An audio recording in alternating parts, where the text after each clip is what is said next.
All right, this morning we also have joining us the publisher CKN News, Chris Nwandu. Of course, he will be also helping us break down some of these issues and x-raying the efforts by the Oyo State government to also take charge here.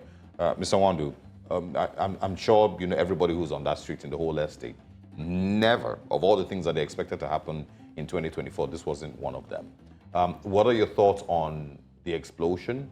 The claims that it is from an illegal miner and his, explosive devices, and the response from the government so far? Well, first and foremost, good morning. My heart goes out to the families and friends of those that lost their lives. The properties in this incident, just as you said, is not something you look up to. Early in the year, when we entered the new year, everybody was saying, "Oh, thank God, we made it to the new year." But this is a very terrible one. That is one. Two, for me, is a total failure of intelligence. Total failure of intelligence on the part of our security agencies. Because if our intel have been, uptake has been what it ought to be, we ought to have known that somebody is bringing explosive into a residential area. That is fact. And I've said it time and time again that the security is not just about putting boots on the ground, giving policemen and security agencies AK-47, giving them patrol vans and the rest of them. Most security agencies across the globe deal more with intelligence gathering. Yeah. So, and if they've been doing that, then definitely they would have known that something which is going on. Because explosive of such magnitude is not something you just put in your pocket and walk into a room. It's something that large vehicles come and deposit. So do they ask questions? If these guys were minors, do they have the certificate to do what they are doing? And even if they do that, are they supposed to be storing those in private homes? That is two. Third one is also, within the estate, there are security agents. If it's an estate, I believe there are security agents as security men at the gate. The local LCDA, what did they do? Because each estate has its own association. Yeah. Is it just collecting dues and just making sure that water runs? What of security? So it's a lot of questions need to be asked. So, and that is why I believe and I hope that a thorough investigation should be put in place. The DSS, the Nigerian police, the NIA, as well as the civil defense have a lot of questions to answer on this issue. Because the basic element of government is the protection of life and properties. Any government that cannot be able to do that as well, it's not my duty to be able to do that. Then the last leg for me is what I've always said is this trust deficit between security agencies and the citizens. Most often than not, in other parts of the world, you see citizens ready to volunteer information and give information to security agencies. My brother, if you go to UK or United States and you get to area, you see an 80-year-old woman sitting by the window. 80-year-old woman, even 90-year-old woman sitting by the window, just looking out through her window. You don't know what she's doing. The next thing you just find yourself that a policeman will just drop her, especially when you see somebody that is strange face. Within 2 minutes, a security agent or police will just drop her, and you will know that it's that 80-year-old woman that called the police and said, "I'm seeing a strange face in my area. Can you please come around?" And police will come. And the important thing is that nobody will ever trace that information back to that woman. Yes. Right. Another angle that, this raises for me, just looking at all the damage, seeing the buildings that were destroyed, seeing the cars that were destroyed, and I'm thinking to myself, a number of these people probably don't even have insurance on their properties, and I wonder where a number of them will start from again. It just feels like it's going to be another start from the scratch. But I'm hoping that this might be, whilst it's very, very 100% important that we have conversations about citizens protecting and the government protecting its citizens, maybe we would then start to explore conversations about insurance. But then again, it's the person that's eating that will be looking for money to be paying for insurance. All right. It's just really, it's painful. But let's go to other newspapers and see what else we can find this morning. All right. Now on the Vanguard. On the Vanguard newspaper, the big story there says, kidnapping will make Abuja too hot for criminals. And that's by the FCT Minister, Nyesom Wike. Says, enough is enough. Slams informants, you won't sleep well again. Buhari defends Emefiele on Naira redesign. Interesting. FX backlog, CBN uncovers abuses and vows sanctions. At the top of the paper, we have Edo 2024, Igodalo declares, shuts down Benin. All right, so let's look at this story. Of course, the big picture there, we're seeing the explosion in Ibadan taking the front page as it should, and with all the pictures there. But let's talk about kidnapping, because everyone's talking about kidnapping in Abuja. We'll make Abuja too hot for criminals. And yes, we came. Would you say that the body language first of the minister, body language and the actions of the minister have portrayed him to be a person who is passionate about ensuring that the lives of the citizens in Abuja is safe and secure? I don't think so. I think that the FCT minister seems to have taken his eyes off the ball. He seems to be more interested in politics in Rivers State rather than do his job. That's my personal opinion, because if he really sat down and do his job, some of the things that happen in Abuja wouldn't happen.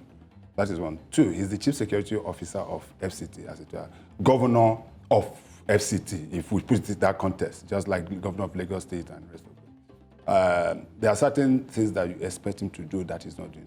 Thirdly, he was, just about 48 hours ago, he was blaming the local government chairman, or whatever they call them, for not sitting in their domain, and that has been that they've been traveling, and hasn't he been traveling?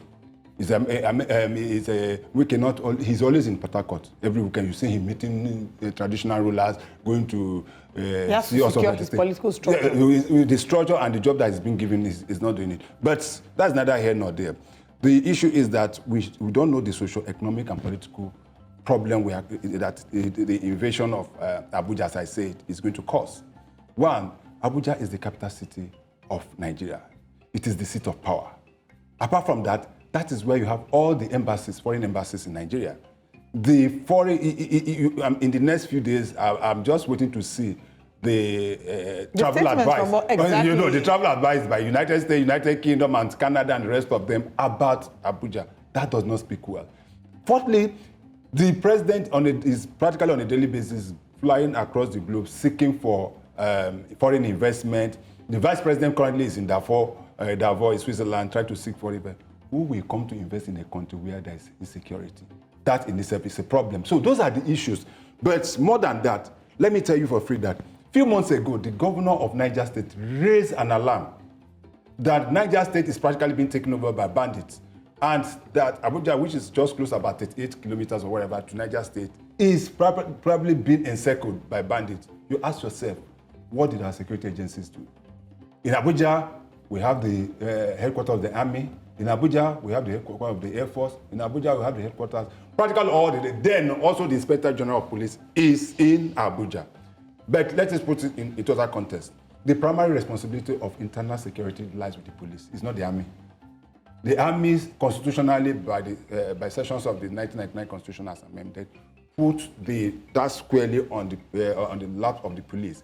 The army and other security agents, especially those in the Air Forces, is against external aggression. What we are just doing now is borrowing them, if I use that word, quote unquote, to be able to deal with each other.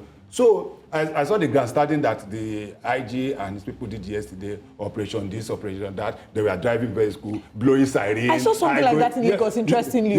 But I was just a bit worried. And going to Buhari. And that is not how to go about it. Are you telling the people, bandits that you want to capture, that you are coming, or what are you trying to say? And that is what I said. Intelligence, I repeat it, that's what I said the first time. Intelligence matters in every. I also ask yourself, what level of intelligence is being shared within the armed forces? Because in the past, we had a situation where everybody tried to host his own. The army has its intelligence, it keeps it. The Navy has its own intelligence, they're not ready to share. Everybody wants to take the glory. This issue must be dealt with. Can you imagine a family of 5 being kidnapped? 5 daughters being kidnapped in Abuja. And a ransom was asked for. And they said that if you don't pay this ransom, and they killed one of the daughters because they couldn't pay the ransom. Another 13-year-old girl was killed. And then later again, another lady has been killed. And let us bring this home. Something is happening that probably we also start looking at. The issue of crowdfunding is becoming a problem. I saw a statement issued by a former minister of communication that his friend has been able to raise 50 million to give to bandits. There is nothing wrong in you helping to raise such money. But he should have publicized it. We have to come public to say that. Those are the issues. And he made that statement again, they upped the antics. And now say it's not going to be 100 million or how many. Those are part of the issues that we are taking. And I think that we should be very, very careful. But knowing this president is not like the last one. This president is somebody that believes that in action. And they have told them, it's either you do your job or you shift out. You believe strongly? No, I want to give him the benefit of the doubt. Okay. I want to give him the benefit of the doubt. Don't forget, it's in this country that the former president asked an IG to go to Benue State. I'm sure you remember vividly. And after weeks, he will only realize that the IG refused to go. And what happened to him? I feel there's parts of these things that we maybe never speak about, and at some point they might be exposed. They are parts of the whole conversation, with regards to the relationship between the president and his service chiefs that we maybe never speak about. And that's why we never get to see things done. The former or current? Former, current, future, presidents. Everybody. Okay. There's something about those relationships and the way that they are put in office and they're appointed that makes it almost difficult for the president to put his foot down and say, I'm giving you a 3-month deadline, that if this is not solved, the money that you've been given, the money that you've been paid, through the budget, if this is not solved, then you'll be fine. We never get to see it. And, I don't expect it will be different this time. Again, I feel like there's parts of this conversation that is silent. It's never spoken about. And we continue to create excuses for them. I want to ask, before we move on to other things, when they did the display yesterday that you mentioned now, is that, a complete display of incompetence? Because they do it every now and then, show of force. I remember when the vice president was taking a helicopter to observe Apapa, as his way of analyzing the traffic there to see if they will solve it. Never was solved. And they do these things every now and then as So is that a complete display of incompetence? Or, it's just their way of, once again, fooling Nigerians? Incompetence and the way we do things. Okay. The US are presently bombing the Houthis because of their attack on ships on the Red Sea. Did you see the American government coming to display this thing and telling that, we are coming after, this is what we're going to do, and show you rubbish? It is only in this country that you see a billion van carrying millions of naira, and you see them with siren blowing everywhere and telling them, we are coming. I have money. You have money. See me, I'm coming to go. Do you see that? It is only this country that you see public officers, even local government chairman on traffic, and just be blowing siren and whipping everybody. It's because of the way we do things. One of them helped us to clear traffic 2 days ago. And start showing his opponent your itineraries and what you want to display. That is what they were doing yesterday, and I was just laughing. I said, who does that? I saw them displaying a drone, how they're going to use the patrol van. And they called us, the media, to come and showcase what they are. Nobody does that. Because you also send the signals to the criminals. You're already telling them what you want to do. Most of them are even more strategic than you. Oh, they are. Most of them have one step ahead. They're one step ahead of you. Most of them have their informants, even within the security agencies. Have you forgotten when we told that Boko Haram were in Asoro, Boko Haram had? How come that they are always one step ahead of you? Yeah. That means that the intelligence gathering is top notch. They are the ones that recruit the lowest and even pay more for information. So most of what we are doing is just, and I thought that would have been a thing of the past. I was disappointed with what the IG and his calls we are doing yesterday. And I told you, if you go to social media and see when they were going to Buhari is where you have the law school. And you see them doing like one, setting down. That is not how to do it. Yours is to quietly do your job. And when you get results, you tell Nigerians that this is what I've done. That is what Nigerians are. All this display, and every time you see them, we're launching Operation Kill Yourself, Operation Snake, Operation Crocodile, Operation West Pepper Soup, and the rest of them. I see them marching on the streets. Operation Roundabout. That is it.